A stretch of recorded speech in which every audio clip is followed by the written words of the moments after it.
pasca kejadian pada minggu kemarin. Rencananya pihak Pekja sendiri dan perwakilan dari KPU Selasa besok akan datang ke Kota Kinabalu, Sabah dengan membawa surat suara sebagai pengganti ratusan surat suara yang rusak akibat peristiwa kebakaran tersebut.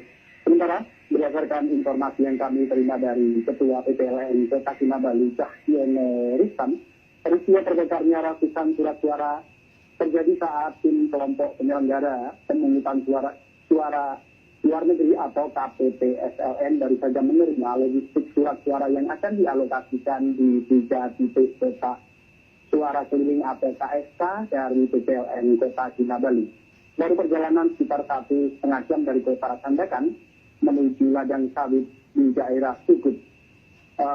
Api muncul dan marak dari arah mesin mobil sewa yang membawa logistik serta 4 orang anggota KPPSLN yang bertugas di 3 KSK tersebut. Para anggota KPPSLN tidak sempat menyelamatkan 6 kotak surat suara beserta logistik lainnya saat kejadian. Akibatnya, sekitar 900 surat suara yang berada di dalam kotak surat suara hangus terbakar. Sedianya 6 kotak surat suara ini akan dialokasikan untuk 3 KSK di wilayah kerja perusahaan sawit IGM dan Meridian. Rencananya sendiri pemungutan suara bagi pekerja ladang di kawasan tersebut akan dilaksanakan pada Senin pagi tadi. Karena pada hari ini juga bertepatan dengan jatuhnya tanggal gajian pada para pekerja.